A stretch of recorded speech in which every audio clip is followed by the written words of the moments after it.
السلام عليكم ورحمة الله وبركاته. سلام ጤና ይስጥልን ክብራትና ክብራን አድማጭ ተመልካቾቻችን ሁሉ ሰላም ሁሉ መልካም ከኛ ጋር ሁሉ ሰላም ነው። መደመጥ ያለባቸውን ሶስት ወሳኝ የሆኑ መረጃዎችን በዚህ ሰዓት ወደናንተ የምናደርስና የምናስደምጥ ነው የሚሆነው። ከዚህም ጋር ተያይዞ እንደምታውቁት በዓለም አቀፍ ገበያ ደረጃ የዶላር የብር ኖት ኢትዮጵያን ጨምሮ ሌሎች ታላላቅ ሀገራት በከፍተኛ ሁኔታ የኢኮኖሚ ዋልታና ማገር ነው። ታዲያ በቅርቡም አገራችን ኢትዮጵያ አዲሱን የመገበያያ ገንዘቧን ይፋ ማድረጓ የተገለጸ ቢሆንም በዛሬው ዕለት ደግሞ ከዶላር ልትርቅ መሆኑ ተሰምቷል። ይህ ውሳኔዋ ምን ጉዳት ያመጣል? ቀጣይ ዕጣ ፈንታችንስ ምንድነው? የሚሉትን በዝርዝር እንመለከታለን።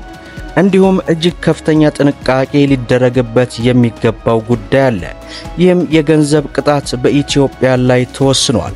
ምን ያክል የሚሉትን በዝርዝር ተመልክተን ወሌላውና ወሳኙ ደግሞ በተለይ በአሁን ሰዓት ጥሬ ገንዘብ ይዞ መውጣት ከባድ በሆነበት ጊዜ እንደዚህ ያለ የዲጂታል ክፍያ አማራጭ መዘርጋቱ ከዛሬ ጀምሮ ደግሞ ተግባራዊ መደረጉ ሊበረታታ የሚገባው ጉዳይ ነው። ነገሩ እንዲህ ነው። ከቅርብ ጊዜ ወዲህ የተለያዩ የግል ባንኮች ዘርፈ ብዙ የሆኑ አሰራሮችን ተግባራዊ ያደረጉ ይገኛል። እንደምሳሌ ያክል የኢትዮጵያ ንግድ ባንክ በትናንትናው ዕለት ከተለያዩ የዓለም ሀገራት ሆነው የኢትዮጵያ ንግድ ባንክ አካውንትን በዩኒቲ ኢቲ መተግበሪያ በመጠቀም መክፈት እንደምትችሉ ትናንት መረጃ አደርሰናል። ዛሬ ደግሞ የግል ባንክ የሆነው የኦሮሚያ ባንክ ከነዳጅ ግዥ ጋር በተያያዘ አዲስ የዲጂታል ክፍያ ስርዓት በይፋ ማስጀመሩ እጅግ በጣም ደስ የሚልና ሊበረታታ የሚገባው ጉዳይ ነው።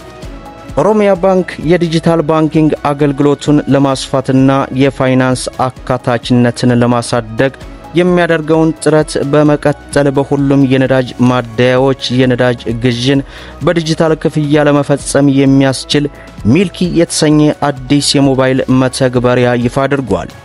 ይህ መተግበሪያ ለነዳጅ ማደያ ሰራተኞች ጥሬ ገንዘብ በመቁጠር የሚያባክሩትን ጊዜ ከማስቀረት ባለፈ በማደያዎቹ የሚቀመጥ የገንዘብ መጠን እንዲንቀሳቀስ በማድረግ የደህንነት ስጋትን እንደሚቀንስ ይጠበቃል። ኦሮሚያ ባንክ ከአዲሱ መተግበሪያ በተጨማሪም ከነዳጅ ማደያ ተቋማት ጋር በጋራ ለመስራት የሚያስችል የተለያዩ አዳዲስ የባንክ አገልግሎቶችን ይዞ መምጣቱንም መግለጹን በዛሬው ዕለት ከካፒታል ያገኘነው መረጃ ያመለክታል። ይህ በእንዲህ እንዳለ መንግስት ከነጋዴዎች የሚሰበሰበውን ግብር ለማሳደግ በምርቶች ላይ የተተመነ የመሸጫ ዋጋ የዋጋ ንረትን ማባባሱን ዋዜማ ከተለያዩ ምንጮች ካገኘችው መረጃ ተረድቻለሁ ማለቷ ተገልጿል። በአዲስ አበባ የሚገኙ ነጋዴዎች መንግስት የተተመነው ዋጋ ከሸቀጦች የገበያ ዋጋ በላይ እንደሆነ ገልጸው ምርቶችንም ባልሸጡበት ዋጋ ተጨማሪ እሴት ታክስና የገቢ ግብር እየከፈሉ መሆኑን ለዋዜማ ተናግረዋል። ሆኖም መንግስት በተተመነው ለምርቶች ዋጋ ሳቢያ በርካታ ነጋዴዎች ከስራ ውጭ እንደሆኑ የተገለጸ ሲሆን ይህንን ተከትሎ ክፍለ ከተሞች ንግድ ፍቃድ የመመለስ ማመልከቻን እንዳይቀበሉ መመሪያ ወርዶላቸዋል መባሉ ከዚሁ ጋር ተያይዞ የወጣው መረጃ ያመለክታል። በሌላው መረጃችን የጅቡቲ መንግስት ሰነድ አልባ ስደተኞች ሀገሪቱን ለቀው እንዲወጡ ከአንድ ወር በፊት ያስተላለፈው ትዕዛዝ ዛሬ ሚያዝያ 25 ቀን 2017 እንደሚጠናቀቅ ታውቋል። ከዚህም ጋር ተያይዞ ቅጣቱ ከ50,000 እስከ 500,000 የጅቡቲ ፍራንክ እንደሚደርስ ነው የተገለጸው። ህጋዊ ሰነድ ያላቸው ዜጎች ቀነገደቡ ካበቃ በኋላ ባሉት ቀናት መታወቂያዎቻቸውን ይዘው እንዲንቀሳቀሱ ማስጠንቀቋል። ትክክለኛ ሰነድ ስለመሆኑም ጭምር የሚያረጋግጡበት መሳሪያ እንዳላቸውም አስጠንቅቆ ነው የገለጸው። የጅቡቲ ህዝብ ለሰራተኛ ደሞዝ እንዲከፍል ያዘዘው በተሰጠው ቀነገደብ ውስጥ የሰራተኞቻቸውን ደሞዝ ክፈሉ፣ በስርዓት አስተናግዷቸው፣ ችግር እንዳይደርስባቸው ሲሉ ነበር። ይህንን ሁኔታም በተመለከተ እኛ ትልቅ ሀገር ዜጎች ነን፣ ለመንግስትና ለሀገራችን ክብር ሊኖረው ይገባል። 200,000 ህዝብ ሰብስበው ምንድነው የሚያደርጉት?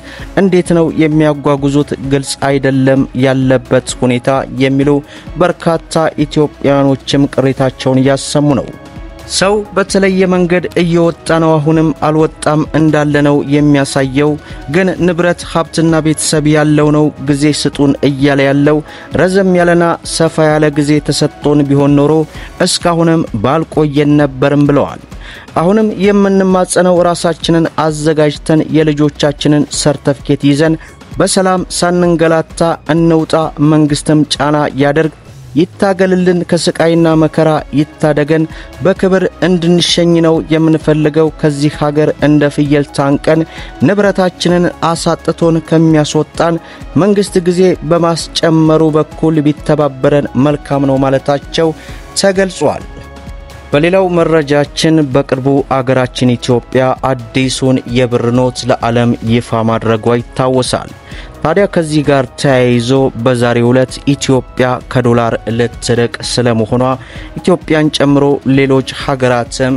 በሪፖርቱ ላይ ተነቧል የሩሲያ የውጭ ጉዳይ ሚኒስትር ሰርጌይ ላቭሮቭ እንደተናገሩት ኢትዮጵያን ጨምሮ አባል የሆኑት የብሪክስ አገራት ማለትም ብራዚል፣ ሩሲያ፣ ህንድ፣ ቻይና፣ ደቡብ አፍሪካ፣ ግብጽ፣ ኢንዶኔዥያ፣ ኢራንና የተባበሩት አረብ ኤሚሬት በንግድ ልውውጣቸው ከአሜሪካ ዶላር እየራቁ ሲሆን ከ65% በላይ የሚሆነው ንግድ አሁን በአባል ሀገራቱ ብሔራዊ ገንዘቦች እየተከናወነ መሆኑ ገልጿል ሚኒስትሩ ይህንን ያሉት በብራዚል በተካሄደው የብሪክስ የውጭ ጉዳይ ሚኒስትሮች ስብሰባ ማጠቃለያ ላይ በሰጡት መግለጫ ሲሆን ይህ አዝማሚያ ቡድኑ በፋይናንስ ረገድ ያለውን ነጻነት ለማጠናከር ያለውን ቁርጠኝነት ያሳያልም ተብሏል የተባለው ገለልተኛ የክፍያ ስርዓት ለመመስረት የሚደረጉ ውይይቶች እየተሻሻሉ መሆናቸውን ጠቁመው በተጨማሪም የብሪክስ የገንዘብ ሚኒስትርና የማዕከላዊ ባንክ ገዢዎች በካዝን ጉዳይ በተሰጠው መመሪያ መሰረት በጋራ ንግድ ውስጥ ብሔራዊ ገንዘቦችን በንቃት ለመጠቀም ተስማምተዋል ይህ እርምጃ ብሪክስ በምዕራባውያን የገንዘብ ስርዓት ላይ ያለውን ጥገኝነት ለመቀነስ የፋይናንስ መሰረተ ልማት ለመገንባት የሚያደርገውን የጋራ ጥረት ያሳያልም ተብሏል በቅርቡም አገራችን ኢትዮጵያ ለአዲሱ የልማት ባንክ ቀደም ሲል የብሪክስ ልማት ባንክ በመባል ይታወቅ የነበረው በይፋ አባልነት ለመቀላቀል ማመልከቻ ማስገባቷና የዚህ ሂደት በቅርቡ እንደሚጠናቀቅ ገልጻ እንደነበር ይታወሳል ታዲያ ይህ ሁኔታ ከአሜሪካው ፕሬዝዳንት በኩል የታሪፍ ጭማሪ 100ና ከዚያ በላይ % መጨመሩ አሁን ባለው የኢኮኖሚ ሁኔታ ላይ ምን ተጽዕኖ ያመጣል የብዙዎች ጥያቄ ነው ዞሮ ይህንን ሁኔታ አገራችን ከተቀበለችና ይህንን ገንዘብ በቀጥታ ወደ ተግባር ካደረገች ምን ይፈጠራል የሚሉትን